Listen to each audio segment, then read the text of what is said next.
শুধু রবের পক্ষ থেকে শান্তি আর শান্তি। যাকে একবার জান্নাতের ভিতরে ঢুকানো হবে আর কোনোদিন বাহির করা হবে না। এই জান্নাত কারা পাবে? বড় বড় আলেমরা, মুফতিরা, পীরেরা বলে না, এমন না। আমার মওলা তাও জানিয়ে দিছে, ইন্নাল্লাযীনা আমানু ওয়া আমিলুস সালিহাতি কানাত লাহুম জান্নাতুল ফিরদাউসি নুজুলা। যারা ঈমান আনার পরে নেক আমল করতে পারবে, আমি আল্লাহ তার জন্য জান্নাতুল ফিরদাউস বানায় রাখছি। জোরে কোন সুবহানাল্লাহ। এ বাবারা, জান্নাতুল ফিরদাউসের মালিক যারা হইবে, আমার আল্লাহ তার মওতের সময় যখন আজরাইল আসবে, আমার আল্লাহ ডাক দিয়ে বলবে, তাতানাজ্জালু আলাইহিমুল মালাইকা, হে ফেরেশতারা যাও যাও, আমার বান্দা বান্দির কাছে যাও। ফেরেশতারা কেমন ভাবে আসবে, কোন সুরতে আসবে?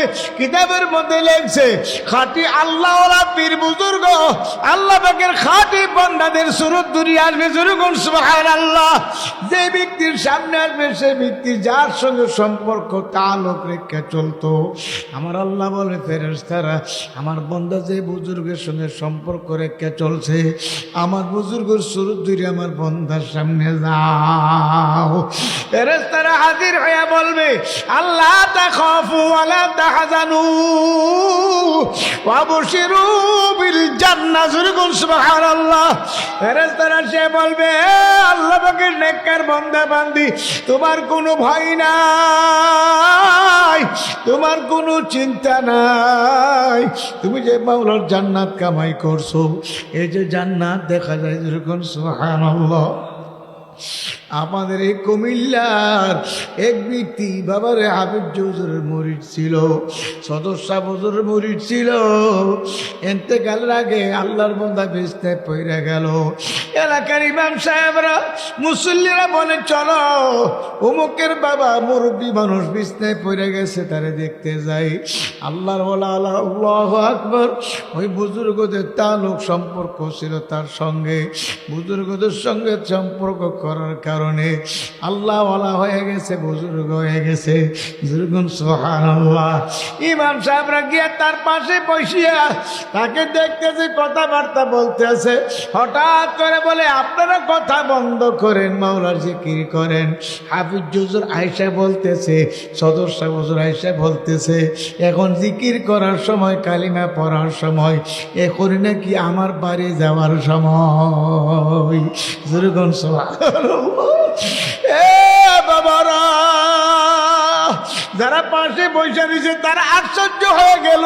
কই হাফিজ হুজুর? হাফিজ হুজুর তো কামরাঙ্গীর চোর ঘুমায় রয়েছে, পীর হুজুর কামরাঙ্গীর চোর ঘুমায় রয়েছে, সদস্য হুজুর গহরডাঙ্গা মাদ্রাসার পাশে ঘুমায় রয়েছে। এখন সে বলে, হাফিজ হুজুর কাছে বসে রয়েছে, পীর হুজুর বসে রয়েছে, সদস্য বসে রয়েছে, কই আমরা তো দেখি না। তখন বলে, তোমরা দেখবা না, আমার পাশে বসে বসে বলতে আছে, এখনই কালিমা পড়ার সময়, কালিমা লা ইলাহা ইল্লাল্লাহু মুহাম্মাদুর রাসূলুল্লাহ, কালিমা পড়তে পড়তে দুনিয়া থেকে বিদায় হয়ে গেল। আল্লাহর হাবিব বলেন, মান ক্বালা লা ইলাহা ইল্লাল্লাহ, আমার নবী বলে যে ব্যক্তির জীবনের শেষ কথা হবে লা ইলাহা ইল্লাল্লাহ, আমার আল্লাহ তার ঠিকানা জান্নাতে পৌঁছায়া দিবে। এ বাবারা, কালিমার জবানে আসবে, কখন আসবে? কালিমা তো ভিতরে থাকা লাগবে, কথা ঠিক নেবে ঠিক। কুল্লু ইদাইয়াতে রস্যা বিমা ফিহি, যে পাত্রে যা থাকে কাজ করলি তাই পড়বে। একটা গ্লাসে পানি থাকলে কাজ করলে পানি পড়বে, শরবত থাকলে কাজ করলে শরবতই পড়বে। যদি কোনো কিছু না থাকে, কিছু তো পড়বে না। বাবারা, ওই যে গেছিলাম মুরাদনগর দিলালপুর, চরমনের একজন মরিদ ছিল, বিডিআরের চাকরি করতেন। আমার পাশে মুজাহিদরে বসে বলে, হুজুর আমাদের দিলালপুরের মুজাহিদ বিডিআর দুনিয়া থেকে চলে গেল। আল্লাহর বন্ধু সবসময় মাথায় পাগড়ি পরে রাখতেন, লম্বা জামা গায়ে রাখতেন। আল্লাহু আল্লাহ। আল্লাহর বন্ধু ইন্তেকালের সময় ছেলে মেয়ে পাশে বসে রয়েছে, স্ত্রীও পাশে বসে রয়েছে। হঠাৎ সামনের দিকে তাকায় বলে, আসসালামু আলাইকুম রাহমাতুল্লাহ। যখন সালাম দিল, ছেলে মেয়েরা বলল, আব্বু আপনি কাকে সালাম দিলেন? কেউ তো আমাদের ঘরে ঢোকে নাই। আল্লাহ আল্লাহ। তখন তিনি বলতে আছে, আল্লাহ তোমরা চিনবা না, বুঝবা না, আমি কাকে সালাম দিছি তোমরা বুঝবা না, কাজে তোমরা জিকির করো লা ইলাহা ইল্লাল্লাহ। এরকম ভাবে মাওলার জিকির শুরু করিয়া দিল। জিকির করতে করতে করতে করতে করতে করতে আল্লাহর বন্ধ দুনিয়া থেকে চলে গেল। এত সুন্দর মরণ। বাজান মহতের সময় কালিমা পড়তে পড়তে বিদায় হয়ে গেল। সুরগুন সুবহানাল্লাহ।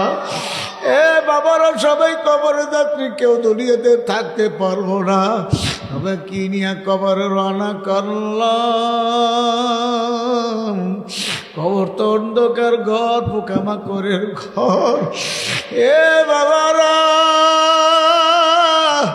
আজকে বশিরুল্লাহ রহমাতুল্লাহ আলাইহি দুনিয়াতে নাই। আমার মওলা তাকে কেমন কবুল করা করছে।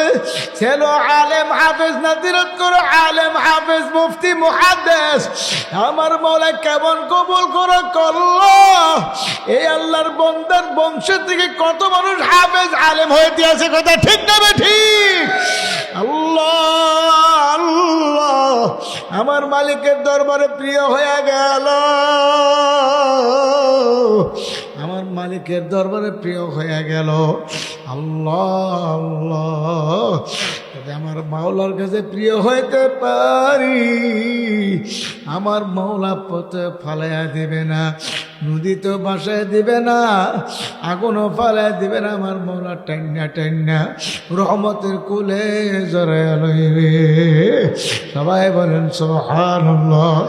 এই জন্য আমার বাজানদেরকে বলবো, নিঃশ্বাসের নাই বিশ্বাস। কার বাড়ির দরজায় কখন মালাকুল মউত আজরাইল হাজির হয়ে আছে আমারও জানা নেই, আপনাদেরও জানা নাই। আজকের মাহফিল কি জীবনের শেষ মাহফিল মনে করিয়া চক্ষুটারে একটু বন্ধ করে মনের বোঝা ওরে মন, কি নিয়ে রওনা করছো রে মন, ওরে মন কি নিয়ে রওনা করছো? ওই কবর তো নির্জন ঘর, অন্ধকার ঘর। ওই অন্ধকার ঘরের ব্যাপারে আল্লাহর হাবিব উম্মতের আল্লাহু আল্লাহ। যদি অন্ধকার কবরে যদি এই গুনাহ নিয়ে রওনা করো, তবে ভালো করে জানিয়া নাও, অন্ধকার কবর এমন কবর হইবে। আল্লাহর হাবিব তো বলছে, নাফরমান গুনাহগারদের কবরে তো কঠিন হইবে। একটা সেকেন্ডের আযাব সহ্য করার ক্ষমতা কোনো মানুষের নাই। এ বাবার, আমার মালিকের আযাব বড় কঠিন। আমার মালিকের আযাব বড় কঠিন। আল্লাহু আল্লাহ।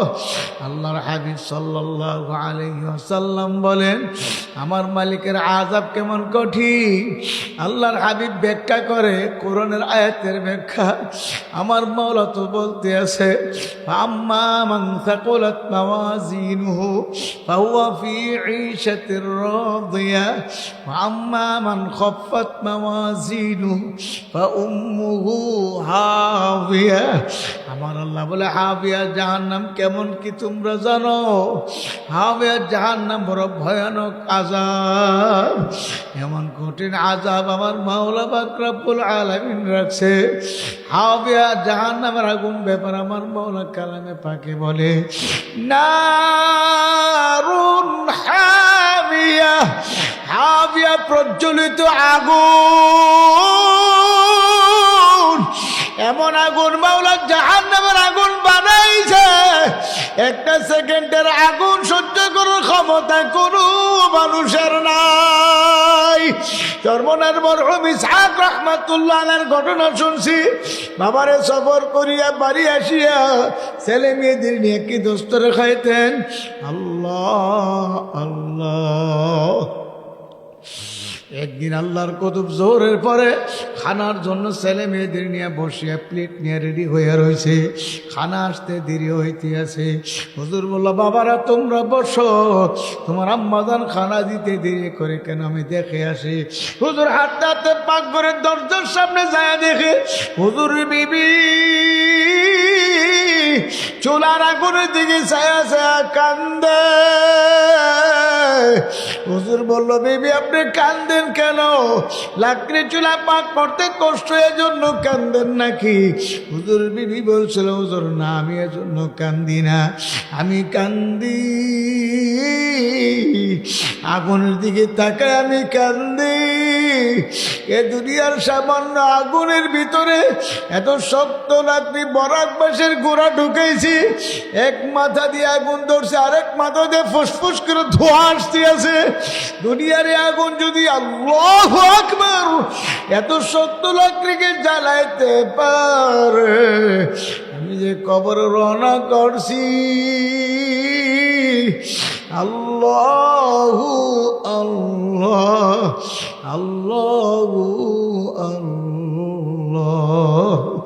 হুজুর আমার কবর যদি জাহান্নামের আগুন ভরিয়া যায়, আমি কেমনে জাহান্নামের আগুন সহ্য করব?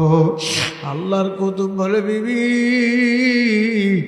আমিও তো জাহান্নামের ভয়ে কান্দি। একটা চিৎকার দিয়ে বিবির গলে জড়াইয়া কান্দার বলে, ওরে আমার মাওলা রে,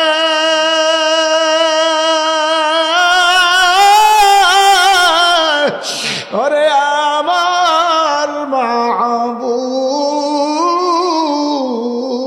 রে, তুমি যদি মাফ না করো এ আগুন কেমনে সহ্য করব রে? আরে আল্লাহ আল্লাহ। হে আমার মুরব্বী বাবারা, চরমনার ফজলুল করিম রাহমাতুল্লাহ আলাইহি বলে, ব্যাপার কি? আমার আব্বা জান গেল, কেউ সেও কেন আসে না? হুজুর বলল, ভাইয়ারা বোনেরা তোমরা বসো, দেখি বাবা জান গেল, সেও কেন আসে না? হুজুর ওই পাকঘরের দরজার সামনে যায় দেখতে আছে, হুজুরের বাবা মার গলা দূরে কান্দা, মা বাবার গলা দূরে কান্দা, আর বলে, ওরে আমার মাওলা রে, ওরে আমার মাশউক রে, তুমি যদি মাফ না করো এ আগুন কেমনে সহ্য করব রে? এ মুরব্বি বাবারা, আজকে জাহান্নামের ভয় নেই, কবর আযাবের ভয় নেই। ও মা বোনেরা, আজকে কবরের চিন্তা না, জাহান্নামের ভয় অন্তরের ভিতরে নাই, কবরে আযাবের ভয় নাই। একটু ভালোভাবে খেয়াল করিয়ে নিয়ে, আল্লাহ আল্লাহ। আমার মাওলা পাক রব্বুল আলামিন এ যে কবরের ভিতরে কত কঠিন আযাব বানায় রাখছে, জাহান্নামের শাস্তি যে কত কঠিন আমার মাওলা বানায় রাখছে। ওই জাহান্নামের আগুন সহ্য করার ক্ষমতা কোনো মানুষের নাই। জাহান্নামের আগুন সম্পর্কে আল্লাহর হাবিব বলে, উম্মতেরা আমি জাহান্নাম পরিদর্শন করিয়া আসছি, এই জাহান্নামের আগুন সহ্য করার ক্ষমতা কোনো মানুষের নাই। আমি জান্নাত পরিদর্শন করিয়া আসছি, জান্নাত এমন শান্তির জায়গা যাকে একবার ঢুকানো হবে আর বাহির করা হবে না। কিন্তু বাবারে জাহান্নামকে আমার মরা ফুলের বাগান দিয়া সাজাইছে চতুর্দিক দিয়া, আর জান্নাতকে কাটা তারের বেড়া আমার মাওলা দিয়ে দিছে। আরে জিব্রাইলকে ডাক দেয়া বলে, জিব্রাইল যাও আমার জান্নাতটা ঘুরে দেখে আসো, আমার জাহান্নামকে ঘুরে দেখে আসো। জিব্রাইল আলাইহিস সালাম জান্নাত দেখিয়া বলতেছে, মালিক এই জান্নাতের চতুর্দিকে কারাটারের বেড়া লাগাইছো, এ কারাটার ভেদ করিয়া তোমার বন্দাবান্দি জান্নাতে কেমনে যাইবে? আল্লাহ তোমার বন্দাবান্দি জান্নাতে কেমনে যাবে? এত ঠান্ডা শীতের মধ্যে ঘুম থেকে উঠিয়া নামাজ কেমনে পড়বে? আমার মালিক এ কারাটার বেড়া ভাঙ্গা কেমনে জান্নাতে যাবে? আমার বুঝে আসে না। জাহান্নাম দেখে আসলো, জাহান্নামের চতুর্দিক দিয়ে ফুলের বাগান সাজাইলো। ডাক দেয়া বলল, মালিক আমার তো ভয় লাগে, ওই জাহান্নামের চতুর্দিকে ফুলের বাগান, ওই ফুলের বাগানের সৌন্দর্য দিকা চাকচল্যতা দিকা না জানে আপনার বন্দা বান্দির জাহান্নামে লাফায়া লাফায়া পড়তে থাকে। আমার নবী আফসোস করে, ওরে আফসোস, জাহান্নামের আগুনের চতুর্দিক দিয়ে ফুলের বাগান সাজাইছে, এ ফুলের বাগান দিকে না যারা উম্মত পাগল হইয়া জাহান্নামের আসামি হইয়া যায়। একটা সেকেন্ডের আযাব সহ্য করার ক্ষমতা পৃথিবীর কোনো মানুষের নাই। হে বাবারা, হে পর্দার আলের মা বোনেরা, আজকে আমার আপনার জাহান্নামের ভয় নাই, আজকে আমার আপনার কবরের চিন্তা নেই, কবরের ভয় নাই। আল্লাহ আল্লাহ, আল্লাহর হাবিব মেহের আল্লাহু আকবার সফরে যাইতে হযরত ফাতেমাকে দীক্ষা যাইতো, আবার সফর থেকে আয়েশা আবার ফাতেমাকে আগে দেখতো। যখন সুবহানাল্লাহ, আল্লাহর নবী তার কলিজার টুকরা ফাতেমাকে ওয়াজ করে, আ ফাতেমাতি ইনকিযি নাফসাকি মিনান নার, হে ফাতেমা তোমাকে তুমি জাহান্নামের আগুন থেকে বাঁচায় তারপর কবরে যাইও। আল্লাহর হাবিব তার মেয়েকে যদি এমন ওয়াজ করতে পারে, আমার বা উপায় কি? আপনাদের বা উপায় কি? বাবা, হে পর্দার আল্লাহর মা বোনেরা, ভালো করে শুনিয়া রাখেন। আল্লাহর হাবিবের কলিজার টুকরা হযরত ফাতেমা রাদিয়াল্লাহু আনহাকে আল্লাহর হাবিব স্বপ্ন দেখাইলো, হে ফাতেমা আমি তোমাকে তালাশ করতে আছি। বাবা কেন তালাশ করেন? আমি তোমাকে নেওয়ার জন্য আসছি। আজকে সিহরি খাইবা আলীর ঘরে, ইফতারি করবো আমি বাবার সঙ্গে জান্নাতের ভিতরে। সবাই বলেন সুবহানাল্লাহ। হযরত ফাতেমার বুঝার আর বাকি রইল না, আজকে যে তোমার বাবার সঙ্গে ইফতারি জান্নাতের ভিতরে করবো আমার বাবা বলিয়া গেছে। বুঝা গেল আজকে দুনিয়াতে থাকবো না, আজকে ইফতারির আগে দুনিয়ার থেকে বিদায় হয়ে যাব। ফাতেমার ঘরে কতগুলা রুটির খামির ছিল, কাই ছিল, ওই কাইগুলা দিয়া ফজর পরে জিকির আজকার করিয়া অজিবা শট করিয়া পাক করে যাইয়া ওই কাইগুলো দিয়ে রুটি বানাইতে লাগলো। হযরত আলী মসজিদ থেকে নামাজ পড়িয়া ঘরে যাইয়া দেখে ফাতেমা জানামাজের মধ্যে নাই। ফাতেমা কই? ফাতেমা তো জানামাজের মধ্যে থাকে, তাসবিহ তাহলিল জিকির আজকার করে, আমি এসে জানামাজে পাই। আজকে ফাতেমা কোথায়? তালাশ করতে করতে দেখে পাট ঘরের ভিতরে রুটি পাকাইতে আছে। হযরত আলী ডাকতে বলে, ফাতেমা এখন আবার রুটি পাকাও কেন? আমাদের ঘরে যে রুটিগুলো আছে 2-4 দিন যাইবে, এখন তো আর রুটি পাকাবার দরকার ছিল না। ফাতেমা কান্দে বলে, আলী আমার আব্বা জান আমার স্বপ্ন দেখাইছে, আজকে আলীর ঘরে সেহরি খাইবা, ইফতারি করবা আমি বাবার সঙ্গে জান্নাতের ভিতরে। ওরে আলী, তোমার ঘরে আসিয়া তোমার ঠিকভাবে খেদমত করতে পারি নাই, আমি নবীর মেয়ে আজকে চলিয়া যাব, আমার উপর দাবি রাখো না, আমারও দয়া করে মাফ করিয়া দিও। হযরত আলী হাতের মধ্যে ধরিয়া একটা চিৎকার দিয়ে বলে ফাতেমা, এ ফাতেমা তুমি কি বলো? তুমি তো দু জাহানের বাদশার মেয়ে, কলিজার টুকরা।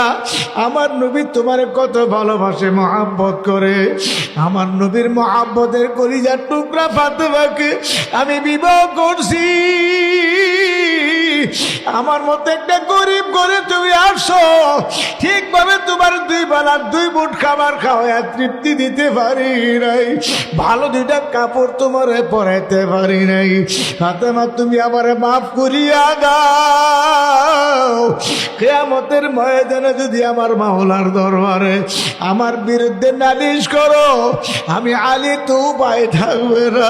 ফাতেমা ডাক দেয়, বললো, হে আলী, আমি এতেকালের পর আর ঘোষণা করবো না, এলান করবো না। বলে কেন? এলান করলে নবীর সাহাবীরা জমা হইয়া যাইবে, আমার পর্দার খালাপ হইয়া যাইবে। হে ফাতেমা, পর্দার খালাপ কেমনে হইবে? তুমি তো কাপড়ের ভিতরে থাকবা। হ্যাঁ, কাপড়ের ভিতরে থাকবো, কথা ঠিক। নবীর সাহাবীরা দেখবে নবীর কলিজার টুকরা ফাতেমা কতটুকু লম্বা, কতটুকু মোটা ছিল, এটা যদি দেখি আন্দাজ করতে পারে না। যারা আমার পর্দার খারাপ হইয়া যায়, আমার পর্দার খারাপ হইয়া গেলে আমি মাওলার দরবারে কি জবাব দেব? আমার রাতে রাতে কাফন দাফন করিয়া দিও, এলান করিও না। আল্লাহু আল্লাহ। এমনি হাসান হুসেন ঘরে এসে দেখে মা কান্দে, বাবা কান্দে। হাসান হুসেন বলে, আম্মু তুমিও কান্দো, আব্বু কান্দে, ব্যাপারটা কি, কেন কান্দতে আসো? ফাতেমা ডাক দেয়, বলে, বাবা যাও, তোমার নানার কাছে যাও, রওজা মুবারকে যাও। আমি ফাতেমা কেন কান্দি? তোমার নানা বলতে পারবে, আমি বলতে পারবো না। দৌড়ে রোজার কিনারে যাইয়া ডাক দে, বলি, আর জাদ্দি, আল্লাহু আকবার। ওগো নানাজি, আমার আম্মা কান্দে, আমার আব্বা জানো কান্দে। আল্লাহর নবীজি রোজার ভিতর থেকে ডাক দেয়, বলে, ভাইয়েরা তোমরা আমার কাছে থাকো না, জলদি ঘরে চলে যাও। তোমার আম্মা জান আজকে দুনিয়া থেকে বিদায় হয়ে যাইবে। মারে মন্ডা বরিয়া দেখিয়ালো, আর কোনদিন দেখতে পারবা না। ঘরে আসিয়া দৌড়ে আসিয়া জরে হাতেরা কান্দা, বলে, মা তুমি দুনিয়া থেকে বিদায় হইয়া যাইবা। আমার নানাজি বলছে তোমার মন করে দেখার জন্য। যেরকম সুবহানাল্লাহ। আরে ফাতেমা বিদায় হয়ে যাওয়ার পরে গোসল করা, কাপড় পরা জানাজার মাঠে নিয়ে যাবে। এখন 4 জন তো লাগবে খাটিয়া ধরার জন্য, 3 জন তো খাটিয়া দিতে পারবে না। হাসান হুসেন আলী বাপ ছেলে 3 জন, তারা কেমনে খাটিয়া ধরিয়া নিবে? আমার নবী আবুজর গেফারিকে স্বপ্ন যুগে বলে, আবুজর গেফারি যা যা, আমার কলিজার টুকরা খাতুনে জান্নাত ফাতেমার খাটিয়াটা ধরিয়া জানাজার মাঠে হাজির করো। হযরত আবুজর গেফারি হাজির। আলী ডাকতে বলে, আবুজর আমি কাউকে জানাই না, এলান করি না, তুমি কেমনে জানলা? আবুজর গেফারি বলে, ও আলী, তুমি এলান না করলে কি হবে? আমার জানাবার মতো একজন মদিনায় ঘুমায় রইছে, মদিনার নবী আবার জানাইছে হযরত ফাতেমার খাটিয়া ধরার জন্য। আমি নবীজির কথায় আমি চলিয়ে আসছি।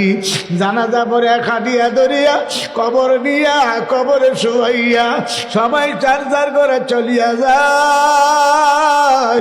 হযরত আবুজর গেফারি যাই না কবরের পাশে দাঁড়ায়া দাঁড়ায়া ডাক দেয়া, বলে, কবর রে, জানোস তোর মধ্যে কাকে রাখছি? হাসান হুসেন জান্নাতের যুবকদের সর্দারের আম্মা জান। খবরদার বেয়াদবি করবি না।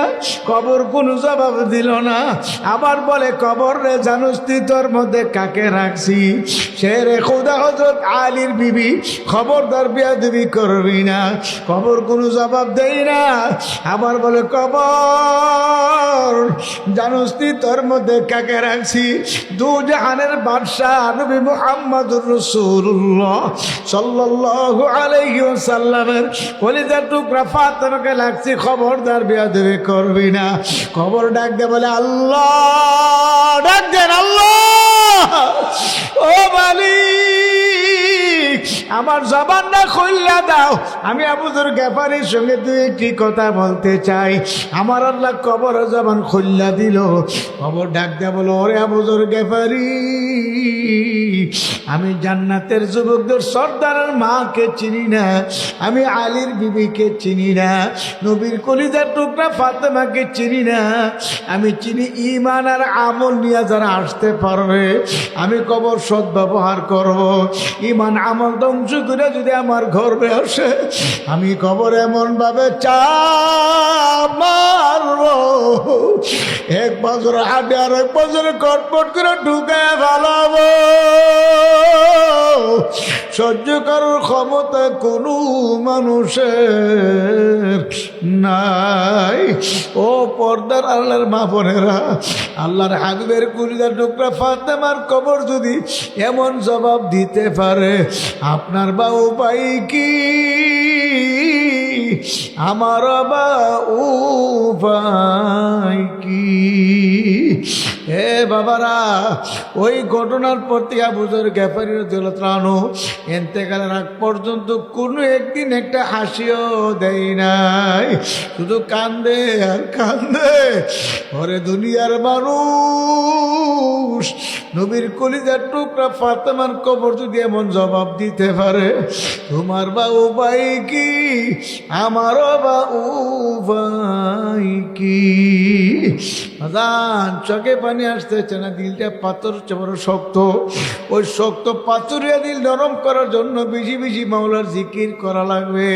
যখন বলবো লা ইলাহা ইল্লাল্লাহ, খেয়াল করব আল্লাহ বাদা কেহ মাবুদ নাই। যখন বলবো আল্লাহ, খেয়াল করবো আমার কলবে আল্লাহ আছে।